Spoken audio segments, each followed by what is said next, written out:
Good day, one and all, and to one and all, a good day. My name is Lewis, also known as Speedy, welcoming you to round 4 of the Forgotten Muscle Championship. If I'm sounding a bit somber, it's because, well, I am. It's the second to last round of the Forgotten Muscle Championship. The last round is going live tomorrow on the... What's Friday's date, someone? Is it the 9th? Hang on a minute. Yeah, it's the 9th.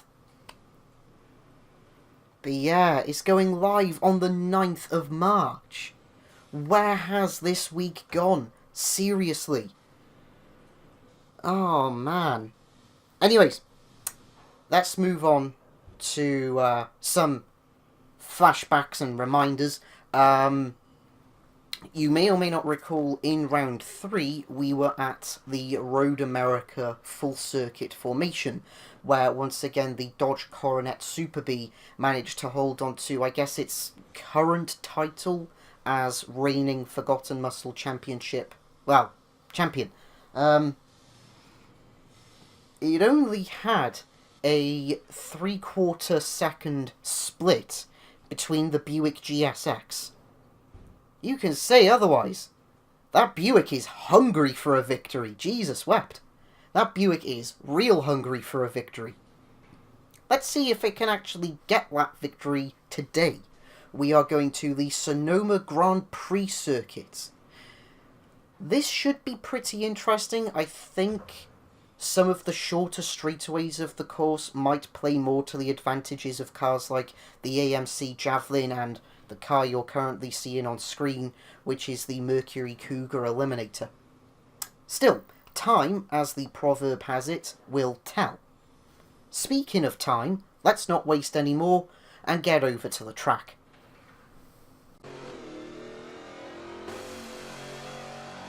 The first car to go around the Sonoma Grand Prix circuit was our benchmark vehicle, the 1969 Ford Mustang Boss 302. 290 horsepower, 290 foot-pounds of torque, 3,250 foot-pound... just 3,250 pounds in weight. This car was... it was weird to drive around the Sonoma Grand Prix circuit. The car just felt really unbalanced around this track. It really honestly did. I don't know if it's because I'm not accustomed to driving this formation or something. I couldn't tell you even if I wanted to. But this left-hander here down the hill, I got all the understeer.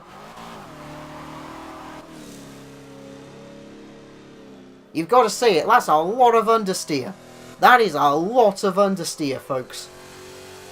That said, the benchmark time that the Ford Mustang Boss 302 set around the Sonoma Grand Prix circuit was 2 minutes, 5.300 seconds. For me, it's personally debatable as to whether or not that's a good benchmark time. I don't think it is. Some of you might think it is. Some of you might also think that it isn't a good benchmark time. But, it was what it was.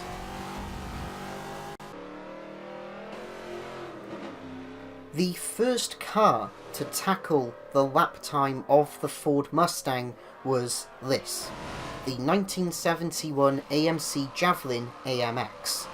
330 brake horsepower, 430 foot-pounds of torque, 3,445 pounds in weight.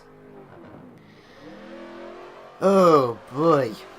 I tell you what, if I didn't know what to make of the Mustang, I certainly knew what to make of the Javelin around the Sonoma Grand Prix circuit. It went back to being what it was around Maple Valley. A boat! This thing was a frickin' boat! Again! It was so annoying. It genuinely was. I mean, the low rev limiter wasn't really an issue this time round, which is a first. But outside of that, I think actually around this hairpin I actually tried clutch kicking to try and get the back end of the car to step around a bit quicker. But, well, I'll be buggered if it didn't work. That said, the time that the AMC Javelin had to beat was a 2 minutes 5.3. The AMC Javelin AMX did it in a time of 2 minutes 3.241 seconds, which makes it, by my mathematics, 2.059 seconds faster than the Mustang. Nearly 2.1 seconds faster, and we were in a boat.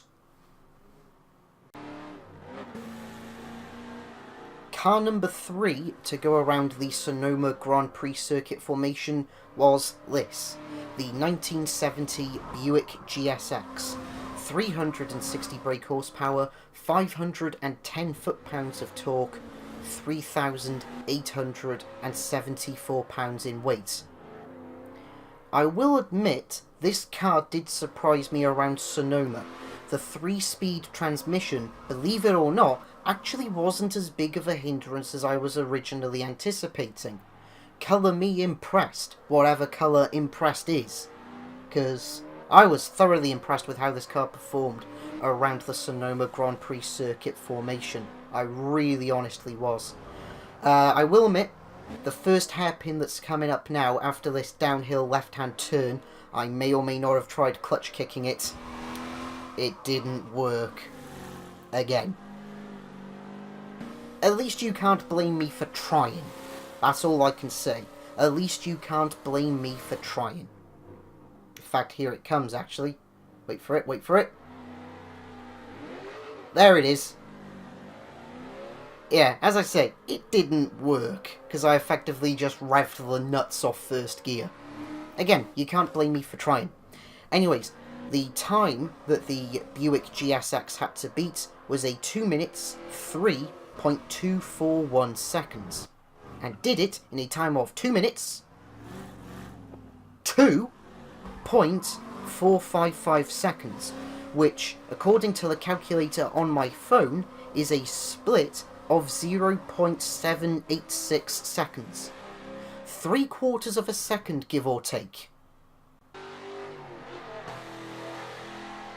The 4th car to go around the Sonoma Grand Prix circuit is our reigning champion car, the 1970 Dodge Coronet Super B. 425 brake horsepower, 490 foot-pounds of torque, 3,420 pounds in weight. This car was an absolute champ around Daytona. This car was an absolute champ around Maple Valley. This car was an absolute champ around Road America, and guess what? This car was an absolute champ around the Sonoma Grand Prix circuit formation. This car was simply and utterly brilliant.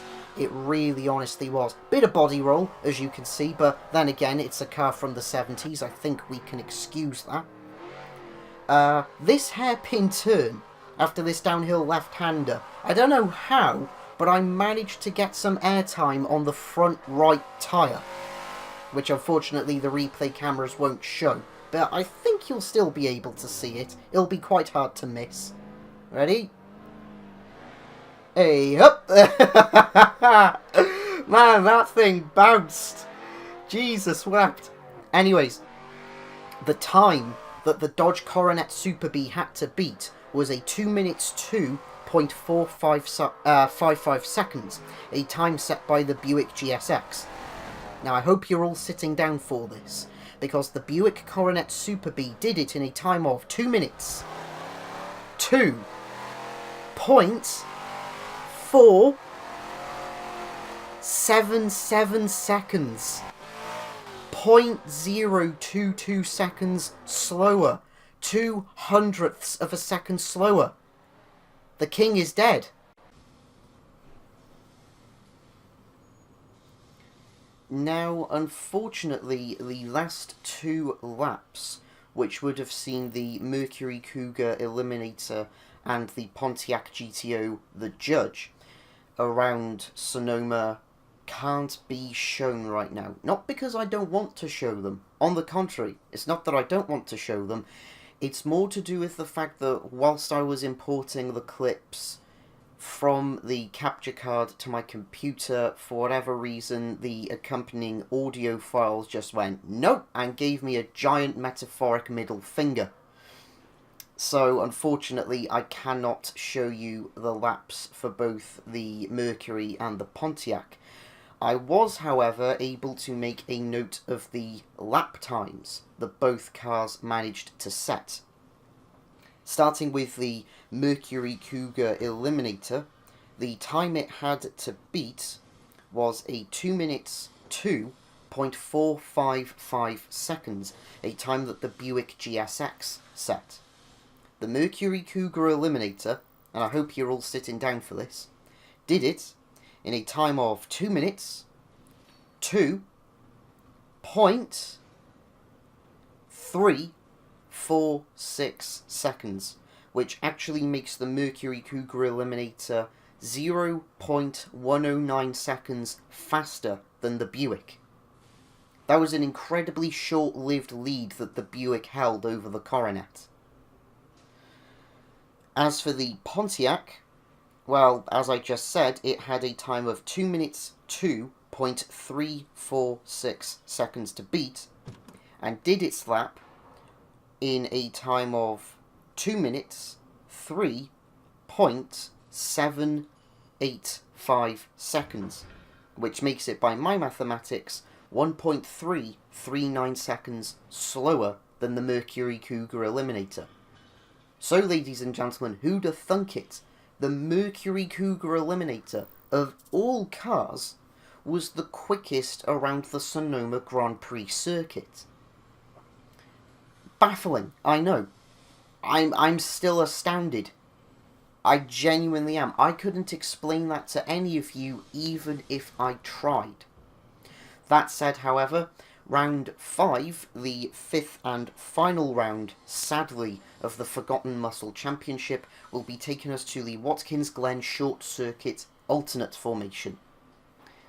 And I have a bit of a surprise in relation to how the cars are going to perform. No, they aren't going to do the laps in reverse, as entertaining as that would be.